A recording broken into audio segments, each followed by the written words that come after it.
Hello friends, आज हम प्रतिहार गुर्जर प्रतिहारों के बारे में मित्रों राजस्थान के इतिहास में जो गुर्जर प्रतिहार टॉपिक हमने लिया था उसमें मित्रों मंडोर के प्रतिहारों के बारे में हम जान चुके हैं। और आज हम शुरू करेंगे मित्रों भीनमाल या जालोर के प्रतिहार।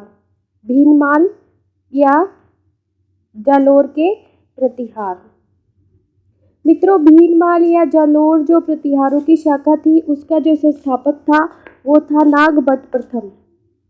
नागभट्ट प्रथम मित्रों ये नागभट्ट प्रथम जो था वो भीनमाल की शाखा का संस्थापक था, जिसको जालोर की शाखा का भी संस्थापक कहा जाता है। मित्रों इस शाखा को रघुवंशी प्रतिहार शाखा भी कहते हैं। प्रतिहारों की जो भीनमाल शाखा है उसको रघुवंशी प्रतिहार शाखा भी कहा जाता है। मित्रों इसको रघुवंशी प्रतिहार शाखा क्यों कहा जाता है, इसका मतलब क्या होता है? क्योंकि मित्रों जब हम गुर्जर प्रतिहार हमने शुरू किया था तो शुरुआत के टॉपिक में ही मैंने आपको बताया था कि ये जो प्रतिहार थे स्वयं को राम का प्रतिहार यानी कि राम का द्वारपाल कहते थे, लक्ष्मण का वंशज कहते थे, इसीलिए भीनमाल के जो प्रतिहार हैं इनको रघुवंशी प्रतिहार कहा गया है। मित्रों नागभट्ट प्रथम का जो शासन काल था वो 1730 से लेकर 1760 तक था। 1760 ईस्वी तक था। मित्रों नागभट्ट प्रथम जो था वो जालोर के गुर्जर प्रतिहारों का संस्थापक। इसके दरबार को नागावलोक दरबार भी कहा जाता था। इसने मित्रों भीनमाल जो है वो चावंडों से प्राप्त किया। भीनमाल पर किसका अधिकार था? चावंडों का। और मित्रों भीनमाल को इसने चावंडों से प्राप्त कर भीनमाल को अपनी राजधानी बनाया। भीनमाल को राजधानी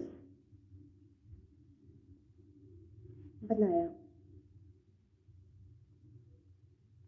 मित्रों इसके बाद भीनमाल को राजधानी बनाने के बाद इसने आबू, जालोर और राजस्थान के और कई प्रदेश जैसे उज्जैन को भी इसने विजित किया। और उज्जैन जिसको अवंतिका कहा जाता था मित्रों, अवंतिका को इसने अपनी दूसरी राजधानी बनाया। उज्जैन या अवंतिका को इसने अपनी दूसरी राजधानी बनाया। मित्रों नागभट्ट प्रथम को नारायण की मूर्ति इसके साथ मूर्ति का प्रतीक, नारायण की मूर्ति का प्रतीक और राम का प्रतिहार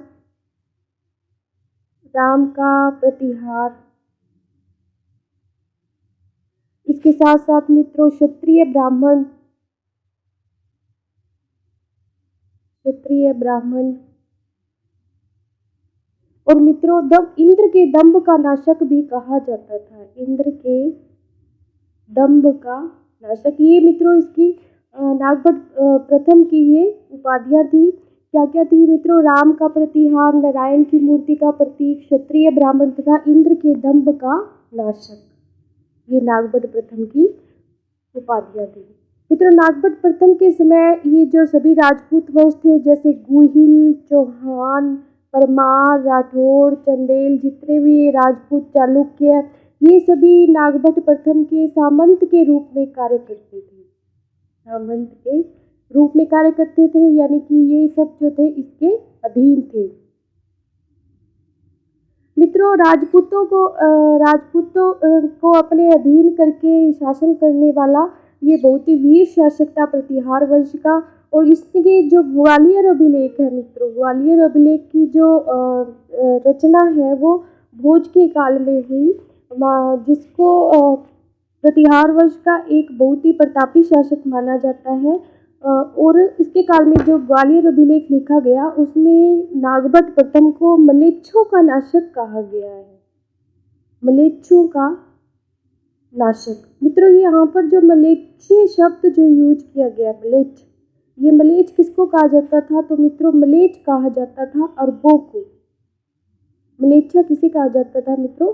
अरब जो आक्रमणकारी थे भारत में उत्तर पश्चिम सीमा से जो हम पर आक्रमण करते थे उनको मलेच्छ कहा गया। और इसने अरबी सेना को पराजित कर अपने साम्राज्य का विस्तार किया। किसने किया मित्रों? नागभट्ट प्रथम ने। मित्रों नागभट्ट प्रथम को प्रतिहार साम्राज्य का वास्तविक संस्थापक भी कहा जाता है। इसकी जानकारी हमें कहाँ से मिलती है? तो पुलिकेशिन द्वितीय के ऐहोल अभिलेख से। ऐहोल अभिलेख से। मित्रों, मैं आपको इस वीडियो में एक बात और क्लियर करना चाहती हूँ कि इससे पहले जो वीडियो बनाया था हमने, जिसमें मैंने गुर्जर प्रतिहारों के बारे में जानकारी देने वाले जो साक्ष्य हैं, जो अभिलेख है या कोई भी साहित्य है, उसकी जानकारी मैंने आपको दी उस वीडियो में। तो उसमें मैंने ऐहोल अभिलेख का जिक्र किया, जो कि चालुक्य शासक पुलिकेशिन द्वितीय का था, और उसमें हर्ष की पराजय का वर्णन है। मित्रों, हर्ष की पराजय का वर्णन है, इसके साथ और भी कई महत्वपूर्ण जानकारी है गुर्जर प्रतिहारों के बारे में। लेकिन मित्रों, इस जो अभिलेख है पुलिकेशिन द्वितीय का ऐहोल अभिलेख, इसकी जो रचना की गई थी वो रवि कीर्ति द्वारा की गई थी। मित्रों, ये जो रवि कीर्ति थी ये एक जैन थे, जैन अनुयायी थे, जैन धर्म के अनुयायी थे। और मित्रों, आपको मैंने गलती से बताया कि ये पुलिकेशिन द्वितीय के दरबारी कवि थे, लेकिन ये बात सही नहीं है मित्रों। ये जो थे वो हर्ष के संधि विग्रह थे, हर्ष के संधि विग्रह थे। क्योंकि हर्ष पर विजय प्राप्त की पुलिकेशिन द्वितीय ने और उसको दक्षिण भारत में हर्ष का विस्तार पुलिकेशिन द्वितीय ने रोका, तो हर्ष के संधि विग्राहक रवि कीर्ति ने पुलिकेशिन द्वितीय के लिए इस अभिलेख की रचना की। नागभट्ट प्रथम ने राष्ट्रकूट वंश के जो शासक थे दंतीदुर्ग, इनका मित्रों हम आगे पढ़ेंगे त्रिपक्षीय संघर्ष के बारे में, जो वत्सराज के काल में शुरू होता है। और राष्ट्रकूटों के साथ इनका राष्ट्रकूट और पालों के साथ इनका बहुत लंबा संघर्ष चला। लेकिन नागभट्ट द्वितीय के काल में राष्ट्रकूट वंश का शासक, जिसका नाम था दंतीदुर्ग, क्या नाम था मित्रों? दंतीदुर्ग। इस दंतीदुर्ग को इन्होंने उज्जैन में बुलाया हिरण्य गर्भधान यज्ञ के लिए, हिरण्य गर्भधान यज्ञ के लिए। मित्रों, ये यज्ञ किस लिए किया जाता था? ये यज्ञ किया जाता था पुत्र की प्राप्ति के लिए। और नागभट्ट प्रथम ने दंतीदुर्ग को इस यज्ञ को करने के लिए उज्जैन में आमंत्रित किया, उज्जैन में आमंत्रित किया। मित्रों, नागभट्ट प्रथम के काल में राष्ट्रकूट वंश से उनका संघर्ष रहा, लेकिन राष्ट्रकूट वंश के शासक दंतीदुर्ग ने मित्रों अपनी बहन, दंतीदुर्ग ने क्या किया, इनकी एक बहन थी जिसका नाम था देवी, देवी का विवाह कुकुत से किया।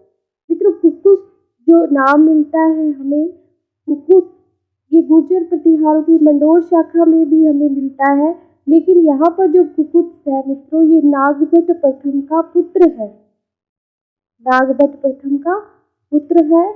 और इससे दंतीदुर्ग जो राष्ट्रकूट वंश का राजा था, उसने अपनी पुत्री देवी का विवाह करके ये जो शत्रुता थी इनके मध्य, नागभट्ट प्रथम और राष्ट्रकूटों के मध्य, उसको समाप्त करने का कार्य किया।